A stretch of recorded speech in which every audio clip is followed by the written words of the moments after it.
je voulais d'ores et déjà souligner des choses importantes pour nous à Télécom. La première chose, c'est que les apprentis, c'est un cursus, mais ça donne accès au même diplôme. C'est pas un diplôme différent, c'est le diplôme historique de l'école. Donc, in fine, tout le monde est indistinguable du point de vue de l'employeur, des employeurs après. Alors évidemment, la voie de l'apprentissage, souvent ça ouvre sur un employeur. À peu près 50% de nos étudiants restent là où ils ont fait leur mission. Mais voilà, c'est intéressant de voir que nous, on a toujours pris ce parti pris. Ça fait depuis 2010 qu'on fait de l'apprentissage, donc ça fait longtemps. Et on a toujours eu, en plus de ce parti pris, un parti pris de mélange. Donc on veut pas avoir une école à plusieurs vitesses, on veut que les différents profils de l'école se côtoient. Et c'est pour ça que vous verrez, on a un modèle un peu particulier d'apprentissage qui permet un mélange des populations dans l'école qui nous paraît souhaitable et très intéressant, aussi du point de vue professionnel. Donc les représentants qui sont là montrent aussi l'importance qu'on attache à l'école à l'ambiance de campus. Vous voyez derrière Florine et Françoise notre magnifique patio arboré. Alors ça pousse pas encore, mais ça ne saurait tarder. Mais donc voilà, du point de vue Florine, donc il y a une grande attention qui est portée à l'animation du campus, à la relation avec les étudiants. On est dans une école qui est vraiment à taille humaine, avec des promos qui sont à 240 élèves en première année. On a 170 enseignants et enseignants-chercheurs, à peu près la même chose en termes de personnel support. Donc au final, on a une relation assez proche avec les étudiants, et Florine vous le confirmera. Donc tous les jours un tout petit peu, et puis des instances, des lieux de rencontre et de discussion. Et puis je dirais du point de vue aussi de l'ambiance, c'est important pour nous d'accueillir une grande diversité d'étudiants, alors que ce soit une diversité culturelle, on a beaucoup de nationalités, en général autour de la vingtaine, d'entre 20 et 25 nationalités sur le campus, avec une grosse arrivée d'internationaux en deuxième année. Donc ça fait un campus avec beaucoup de langues qui se parlent, et donc c'est aussi important qu'il y ait une attention portée à cette diversité, avec une diversité aussi de genre qui là pour le coup on l'aimerait plus équilibrée. On a autour de 20% de femmes à l'école, mais du coup on fait très attention à ce que l'ambiance soit dans des bonnes conditions. Voilà, quand il y a une partie de population qui est en minorité, je pense que c'est une attention qu'il faut avoir.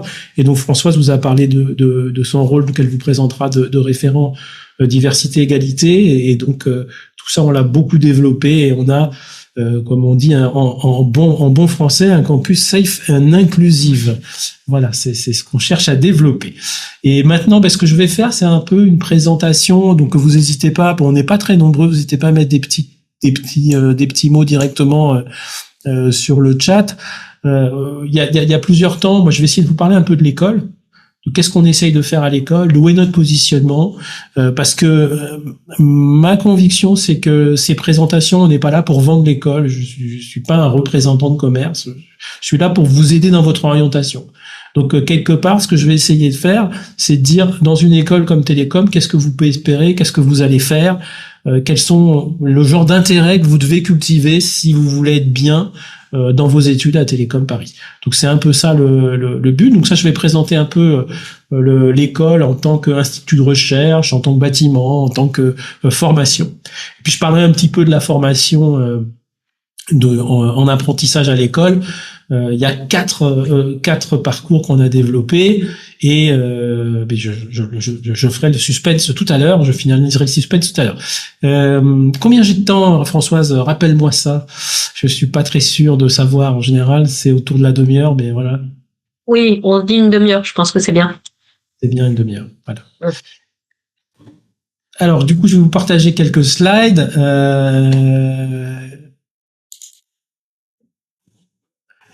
Donc là, normalement, vous devez voir mes slides, et je vais les passer en plein écran.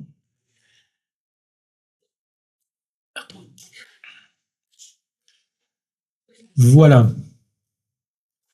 Donc ici nous avons la devise de Télécom Paris, informer, imaginer, entreprendre, parce que c'est un peu nos trois mantras. On cherche à former, on cherche à produire de la connaissance, donc à imaginer. On est aussi un institut de recherche, et entreprendre parce qu'on est à la fois dans de la recherche appliquée, mais aussi on développe, disons chez les étudiants, on essaie de développer la capacité à créer, à faire évoluer les technologies, donc à entreprendre des choses. Voilà. Et alors pourquoi ça passe pas mon slide? Voilà. Donc mes premiers slides, alors c'est un peu des slides institutionnels, mais moi je vais plus parler que vous raconter les slides, c'est ma tendance naturelle. La première chose dont j'ai envie de parler, c'est qu'est-ce que c'est le numérique? Parce que nous on est une grande école du numérique, voire la première grande école du numérique en termes de positionnement dans beaucoup de classements, mais en termes de réputation aussi. Et donc, qu'est-ce que c'est que ce numérique? Parce que la science du numérique, c'est pas si clair que ça. Qu'est-ce qu'on met dedans? Alors, vous voyez, dans ce slide-là, on parle un peu du nombre de connexions, du nombre d'IoT, des nombres de données qui sont échangées tous les jours. Bon, ces données, tout le monde sait maintenant, la plupart, elles sont sous format digital. Donc, on pourrait dire le numérique, c'est ça, mais on n'aura pas tellement avancé. On n'aura pas tellement avancé parce que qu'est-ce que ça recouvre derrière comme science? Autant, si on parle de mathématiques, physique, d'informatique, on a l'impression de savoir de quoi on parle, autant on parle de sciences du numérique, là, d'un coup, la question se pose. Et donc, la première chose que j'ai envie de faire, c'est de vous parler un peu de où est-ce qu'on trouve le numérique. Alors d'habitude, quand j'ai les gens devant moi, je fais des petites interrogations orales, je discute un peu avec les gens qui sont là. Là, comme c'est moins interactif que ça, je vais vous parler un peu de mon point de vue, hein. Mais il y a des choses qui évidemment sont incontournables. La première chose qui est incontournable, c'est que si vous prenez votre téléphone à la main, si vous êtes sur votre ordinateur ou si vous allez à la banque, tout ça derrière, ça repose sur des infrastructures qui traitent des données digitales, numériques, à base de 0 et de 1. Mais tout cet aspect-là est tellement intégré dans notre quotidien qu'on se rend pas compte de ces infrastructures. Mais si vous avez peut-être suivi l'actualité, vous avez vu qu'il y a des questions autour, par exemple, de certains pays qui couperaient les câbles de données, les fibres optiques qui passent sous l'océan. C'est devenu un enjeu géostratégique majeur. Et ça fait partie de ces grandes infrastructures du numérique. Donc ce numérique, il n'existerait pas sans ce qu'on appelait avant et qu'on a peut toujours appelé les télécommunications. Alors vous savez que le mot télécommunication, ça a été créé par le premier directeur de Télécom Paris, par Édouard Estonnier, qui était en plus académicien des lettres, hein, donc c'est quelqu'un qui a écrit des romans, donc c'est assez passionnant sa vie. Et donc voilà, ces télécommunications, ça peut paraître un mot un petit peu maintenant usé parce qu'il y a eu France Télécom, parce qu'il y a eu tout ça, mais en fait non, c'est la base, c'est-à-dire qu'on prend des communications, on les met sur un format dématérialisé. Et ça, c'est la base de tout ce qu'on fait tous les jours.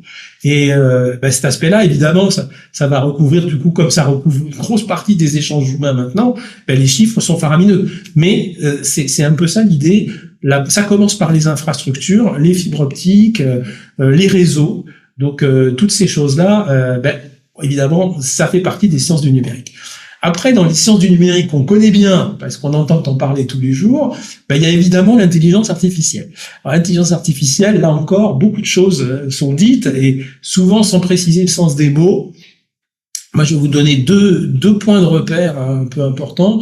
Il y a l'IA au sens ChatGPT, parce que maintenant, quand on parle autour de la table, quand on s'engueule au dessert sur qu'est-ce qu'il faut faire avec l'intelligence artificielle, en fait, on parle de ChatGPT, on parle des intelligences artificielles génératives, c'est-à-dire qu'elles produisent des résultats sous forme de texte, d'images, de vidéos, tout ce qu'on veut. Voilà. Mais il y a une grosse partie d'intelligence artificielle qui s'appelle la science des données, le machine learning, qui est une énorme part de transition qu'ont à faire les entreprises. Et c'est là aussi qu'il y a un très gros enjeu pour les télécomiens, et donc en termes de travail, où est-ce qu'on a envie d'aller, parce que il y a beaucoup d'entreprises qui avancent à des allures plus ou moins rapides sur ces aspects-là. Et donc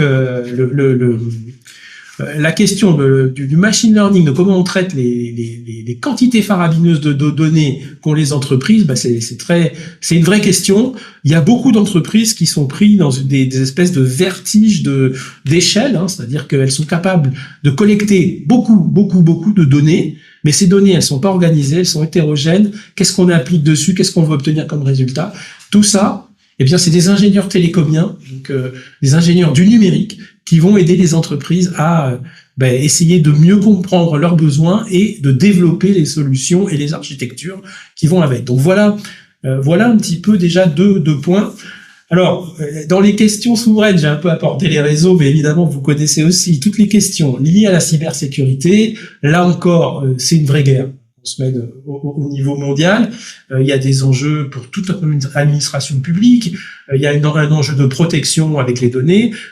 J'étais l'autre jour avec le CTO de Bouygues, qui est un alumni de Télécom Paris. Et j'ai parlé avec lui de ses priorités. Il m'a dit, de toute façon, je passe 80% de mon temps à parler cybersécurité. Donc, l'enjeu fondamental, un des enjeux fondamentaux, c'est vraiment la cybersécurité, la sécurité des systèmes. Comment on fait dans un monde où il y a tellement d'échanges et où c'est finalement difficile de boucher toutes les failles. Il y a un enjeu très fort à essayer de vraiment concevoir des systèmes qui sont nativement protégés. Donc voilà des exemples de sciences du numérique. Alors pour le meilleur et pour le pire, vous en avez d'autres. Hein. Vous avez le Bitcoin. Le Bitcoin, je ne sais pas si vous savez quelle est la technologie qu'il y a dessous. Je regarde s'il y a des gens sur le chat qui répondent. Non, est-ce que le Bitcoin, il y en a qui savent quelle est la technologie qui est dessous, hein. Donc c'est ce qu'on appelle la blockchain. Bravo, magnifique. Donc je sais pas ce qu'ils gagnent, tu me diras, Françoise, Bader et Bilal, mais ils ont gagné. Donc voilà, la blockchain, absolument. Bah ça, voilà, du numérique aussi. Autre grande question du numérique, alors je sais pas si je l'ai écrit après, mais ça je vous le montrerai après. Autre grande question du numérique, vous savez que dans les startups et certains laboratoires se construit l'ordinateur du futur. Donc là encore, si vous êtes rapide, vous pouvez mettre quel genre d'ordinateur c'est sur le chat. Ça commence par un QU, c'est l'ordinateur quantique. Bravo. Voilà, ils sont forts. Voilà, je tolère la faute d'orthographe sur le Z parce que le clavier est peut-être pas le bon. Donc bravo Wissam, mais je vois que Wissam Bader et Jalal, ils sont à fond là, c'est bien. Et donc oui, c'est un ordinateur quantique. Donc l'idée c'est que le qubit il fait plus 0 et 1, mais il fait toutes les possibilités entre les deux. Il est dans un état de superposition quantique et le truc c'est que dès qu'on le mesure, on lève cet état de superposition et on obtient un résultat de calcul. Donc cette idée-là, ça produit des calculateurs qui vont être bien plus puissants que les calculateurs actuels, ça vous le savez peut-être. Mais le problème, c'est que sur notamment les questions de cryptographie, à l'heure actuelle, notre numéro de carte bleue, les échanges sont protégés par des choses qui correspondent à être capable de retrouver la multiplication en gros de deux grands nombres premiers, et donc ça c'est impossible à moins d'y passer des heures. Mais avec ce genre d'ordinateur, ce sera peut-être possible, et donc il y a la question de qu'est-ce qu'on fait après. Alors ça, c'est des très belles maths, c'est à la fois des maths et puis aussi un peu de la physique si on se rapproche de l'ordinateur quantique, c'est un des grands enjeux du numérique. Donc voilà, je vous ai montré un petit peu à la fois ce que c'était les sciences du numérique, donc une science composite, hein, la cryptographie, c'est des maths, c'est de l'algèbre, c'est de la belle algèbre, le côté couche basse, ça va être de l'électronique, de la microélectronique. La cybersécurité, ça va être une bonne connaissance informatique, des systèmes, des différents langages de programmation, des architectures. Et l'IA, ça va être de l'algorithme, donc un mélange entre de l'informatique et des modèles mathématiques, des algorithmes mathématiques. Voilà, donc il y a cette science composite, il y a ces problèmes de société. Et pour finir, pour vous dire ce que c'est le numérique, j'aime beaucoup cet exemple-là qui vient d'un alumni télécom qui est entré au corps des mines. Donc le corps des mines, c'est un des corps de grands chargés de mission de l'État qui s'occupe vraiment du rayonnement économique de la France, de son dynamisme économique. Et Rémi, il avait fait un modèle, il avait travaillé dans une start-up à l'EPFL et il faisait un truc que j'ai trouvé complètement incroyable, c'est que dans cette start-up, il développait des systèmes pour faire marcher des gens, par exemple, qui avaient perdu l'usage des membres lors d'un accident ou par maladie. Et ça, en implantant des électrodes. Donc là, c'est ce que vous voyez un petit peu. Bon, c'est des illustrations qui m'a passé, Rémi, mais l'idée est simple, hein. On plante des électrodes, on envoie des impulsions, et il faut envoyer la bonne combinaison d'impulsions pour que le mouvement se développe correctement. Et ça, ça se fait en faisant une sorte d'inversion du système, c'est-à-dire on regarde comment ça se passe quand les gens marchent, qu'est-ce que ça développe comme genre d'impulsion, et on essaye de reproduire à l'envers. Et ça, c'est de l'intelligence artificielle au sens science des données, régression du terme, machine learning. Et donc, c'est fabuleux parce que il y a une vidéo où effectivement, en voyant les bonnes impulsions, on voit la personne qui se déplace, grâce à ça. Donc, j'ai trouvé que c'était une application, vraiment, sociétale très intéressante du numérique. Voilà, je vais pas tout passer sur le numérique, mais je pense que je vous ai donné une bonne vue d'ensemble, hein, avec des problématiques très différentes. Peut-être on peut regarder par exemple ce qui se passe en agriculture, hein, de nos jours. Agriculture, il faut maintenant, on fait des fermes qui sont entre guillemets des smart farms, hein, qui sont à la fois équipés de capteurs à des bons endroits, des capteurs qui doivent résister au climat, enfin plein de choses, des problématiques de physique. On fait de l'IA pour analyser toutes les données qui sortent de ça et faire de la prédiction, savoir tiens, si je dois planter, quand, comment, qu'est-ce que je dois, si je vois des ravageurs, comment je dois réagir. Donc il faut des réseaux de tout ça. Évidemment, je vais pas développer des énormes réseaux, je vais pas forcément tout passer par le cloud si j'ai besoin d'avoir quelque chose en local. Donc il y a la question de ces réseaux mobiles qu'on met en place à partir de ces capteurs. Et puis quel modèle on fait? Alors, on en est à faire ce qu'on appelle, il y a un projet de recherche chez nous qui fait ce qu'on appelle des twin farms, c'est-à-dire qui essaye de reproduire tous les aspects de fonctionnement de la ferme, y compris, je dirais, la question des approvisionnements, les questions liées donc au climat, comme je l'ai dit, mais aussi toutes les questions de gestion, de relations avec même voire la loi. Donc tout ça, c'est fait avec à la fois des modèles numériques au sens, je dirais, équation aux différences finies, éléments finis. Donc on fait des grands modèles de choses pour essayer de voir les comportements mécaniques ou électriques des divers éléments, mais aussi pour voir les interactions avec l'écosystème. Donc c'est vraiment des choses très intéressantes. Donc c'est un chercheur chez nous qui fait ça. Voilà, j'avais envie de vous parler de ça. Il y a plein d'autres applications. Si on regarde, peut-être. Alors oui, peut-être une des choses intéressantes, c'est sur la santé. Si on part sur la santé, évidemment, il y a tout ce qu'on sait sur faire des diagnostics avec l'intelligence artificielle. Donc là, pour le coup, des modèles de langage. Mais il y a d'autres questions. Et notamment la question si c'est éthique de faire ça ou pas. La question de l'explicabilité, c'est-à-dire est-ce que je peux donner à un médecin un résultat qui ne sait pas contrôler? La réponse est non. Il faut qu'on sache comment il l'a obtenu. Donc il y a une question d'explicabilité, donc il y a une question d'éthique derrière.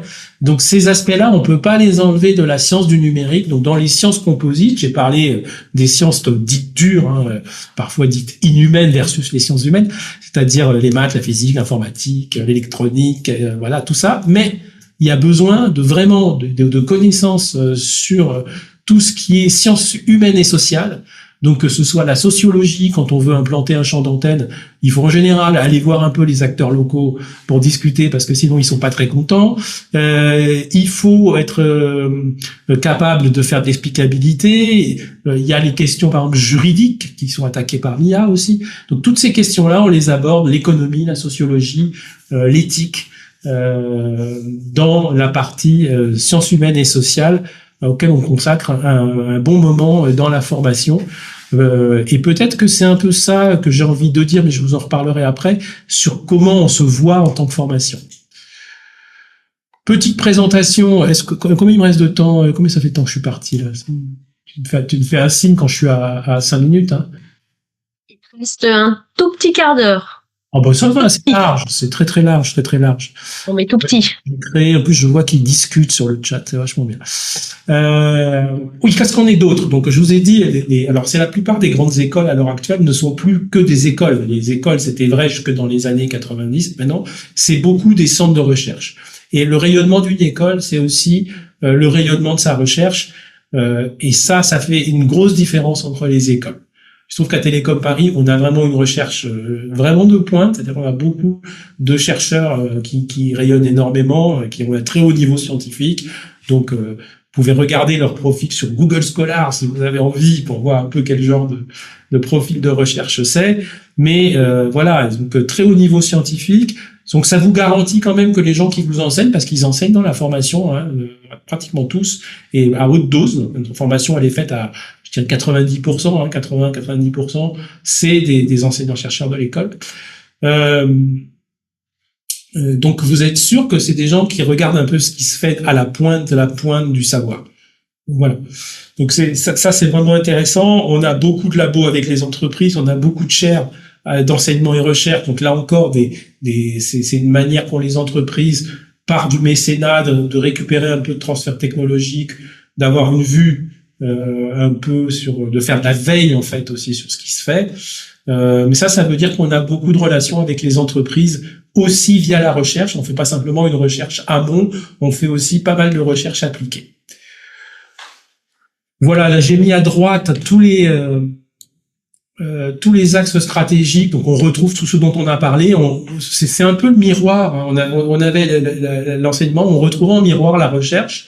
Donc l'intelligence artificielle, la science des données, la confiance numérique, les systèmes et réseaux de télécommunication, le traitement de la communication et l'information quantique, l'innovation. Donc alors on a une particularité à l'école, c'est puisqu'on fait de l'enseignement de sciences économiques, humaines et sociales, on a un labo.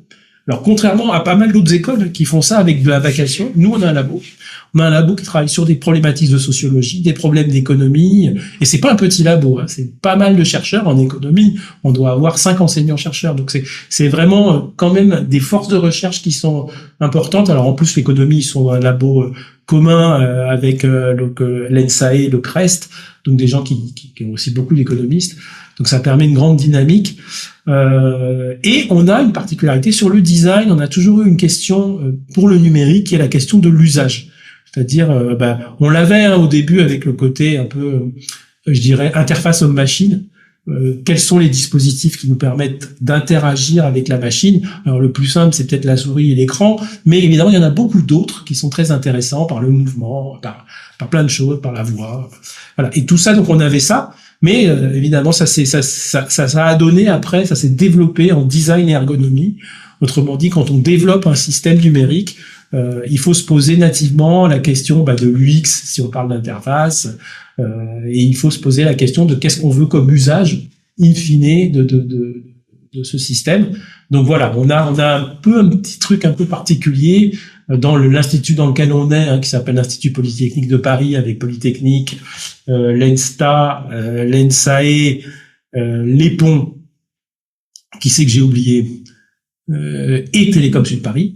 On est un peu les seuls à avoir ce côté-là, avec les ponts, parce que les ponts nous ont rejoints, mais eux, ils ont une discool aussi. Donc voilà, on a cultivé cette particularité-là. Ok.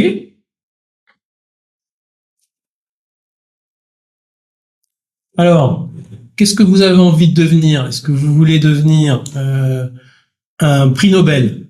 On en a, Télécom. Vous pouvez devenir prix Nobel. Un prix Nobel, c'est le prix de physique 2025. Est-ce que vous voulez devenir un inventeur, ici en l'occurrence de Siri? Donc, vous pouvez être Luc Julia, l'inventeur de Siri, docteur en 95 de Télécom Paris, et voilà.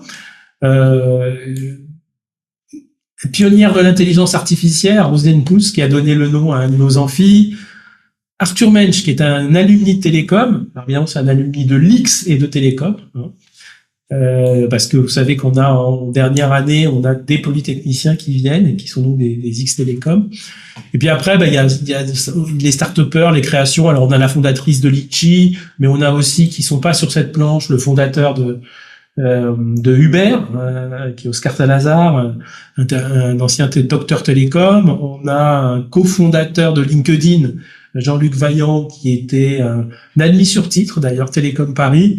Donc voilà, et puis après des grands capitaines, on va dire, d'industrie ou des services. Hein. Jean-Christophe Lalanne, je crois qu'il était chez Airbus avant, Lausanne. Paul Frambeau, c'est notre petit dernier qui a fondé Morpholabs, mais qui a été tout de suite très entrepreneur chez nous. Voilà, cofondateur de Mes Dépanneurs. Bon, il y en a pas mal. À l'heure actuelle, peut-être que ça intéressera ceux qui s'intéressent à la cybersécurité. Le patron actuel de l'ANSSI, donc l'Agence nationale de sécurité des systèmes informatiques français, en France, est un télécomien. C'est un alumni de Télécom. Voilà. Alors là, il y a les plus de la formation. Ah oui, j'ai placé ça là. D'accord. Bon, ben, je vais parler de ça maintenant. Donc, avec tout ce que j'ai dit, qu'est-ce qu'elle a comme spécificité? Alors d'abord, elle a une spécificité qu'ont toutes les grandes écoles françaises, c'est que c'est une formation d'ingénieur à la française. Alors, qu'est-ce que ça veut dire? Ça veut dire que si vous voulez être un expert de quelque chose très très très très pointu, pas tout à fait ce genre de formation. C'est une formation plus à plat. Alors le truc, c'est que c'est des formations d'excellence, donc c'est à plat mais vachement haut, un peu dans toutes les directions.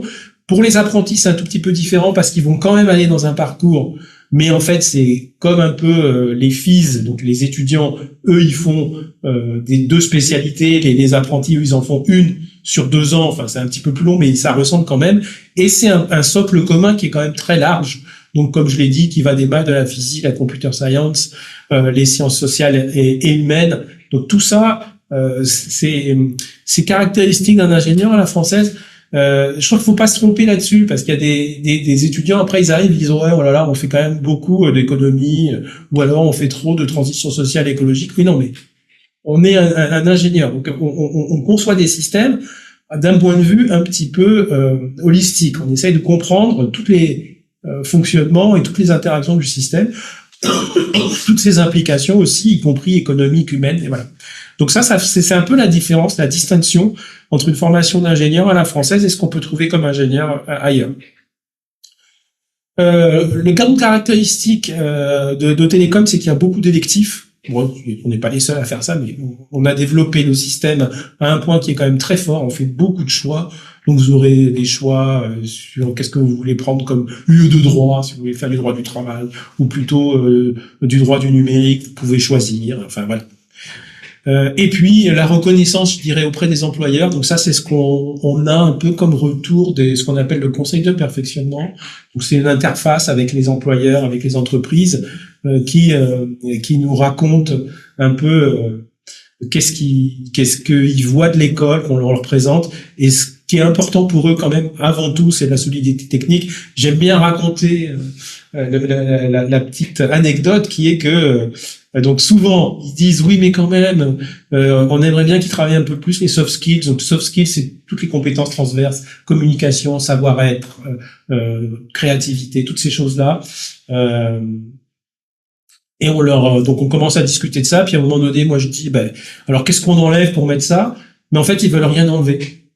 Et donc finalement, au final, ils ont avant tout la priorité, c'est la solidité scientifique. Je pense que la grande caractéristique que permet cette solidité scientifique, c'est une adaptation aux évolutions.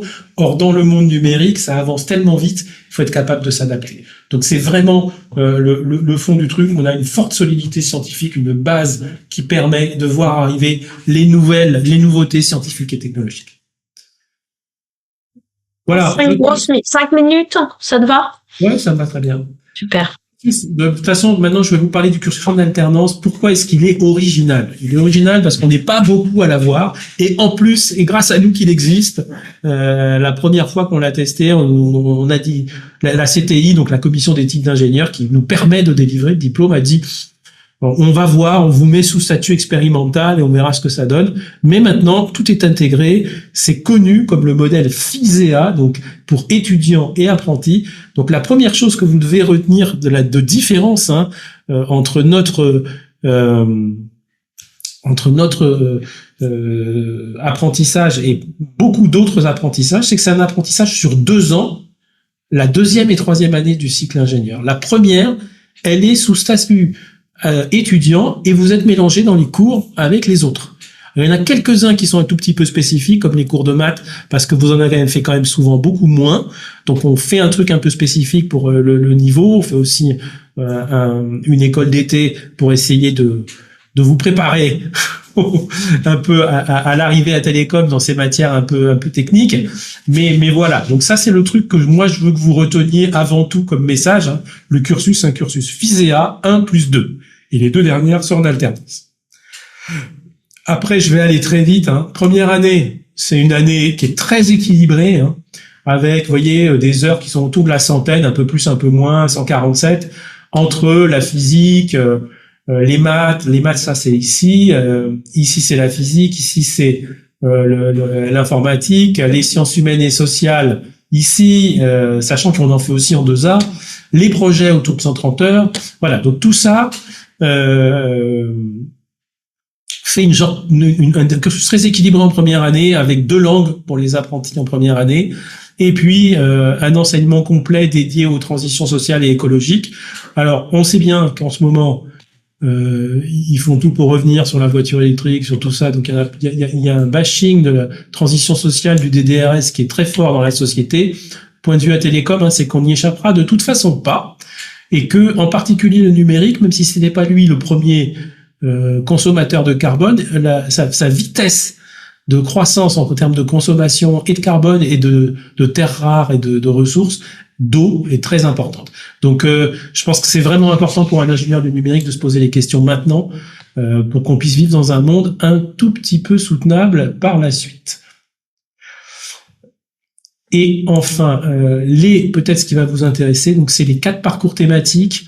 Donc Françoise vous présentera un peu la manière dont on rentre dans ces parcours. Donc c'est 2 ans d'alternance en entreprise. Alors il n'y a plus de projet intégrateur. Tiens, j'ai laissé ça, mais on l'a enlevé. Ça permet de gagner du temps et surtout ça permettait de faire une alternance 3 jours, 2 jours, où les 2 jours en entreprise sont continus. Donc ça, c'était important pour nous. Et puis, il y a de l'ouverture en plus. Donc, les 4 parcours télécom, ils sont ici à droite. Un parcours intelligence artificielle, un parcours réseau télécom et IoT, un parcours système embarqué et un parcours cyber. Donc, voilà un peu les 4 un peu spécialités que vous pouvez prendre en termes de parcours d'apprentissage. Oui, ça, c'est toujours intéressant. Je vais rester là-dessus. Comme ça, je vous laisse un chiffre qui donne un peu d'espoir à droite. Et puis, c'est une très bonne intégration pour ce qui est des élèves de télécom. Sur je trouve pas que les secteurs sont très variés, mais ce qu'il faut retenir, c'est qu'il y en a un peu partout. Les pourcentages sont pas très significatifs, parce que ça dépend un peu comment on agrège les différents pourcentages, mais il y a quand même des gens à la fois dans la transformation numérique, donc énergie, industrie, des gens un tout petit peu plus dans le côté administration, enseignement, recherche, donc C3, C2, plus un peu les services tertiaires là-bas à gauche. Et puis, il y a quand même évidemment du côté des services numériques, des logiciels et des télécoms, il reste quand même une partie assez forte, mais ça c'est au sens très large, puisqu'on peut se retrouver très bien chez Orange ou chez Thales dans un service numérique. Voilà, j'en ai fini. Je pense que je sais pas s'il reste quelques questions. Les moyennes à avoir en maths et en physique. Alors ça, je vais laisser cette gentille question qui ne doit pas vous décourager, mais oui, on a quand même besoin d'une bonne moyenne. Typiquement, alors c'est un tout petit peu, je vais quand même y répondre un peu. Oui, c'est un petit peu relatif. Ça dépend un peu de l'IUT d'où vous venez, parce que tout le monde ne note pas pareil. Donc nous on regarde pas mal le positionnement par rapport à la cohorte. Si vous êtes en milieu de cohorte à l'IUT, ça va être compliqué. Ça va être compliqué, je ne vous le cache pas. Il vaut mieux être dans les meilleurs.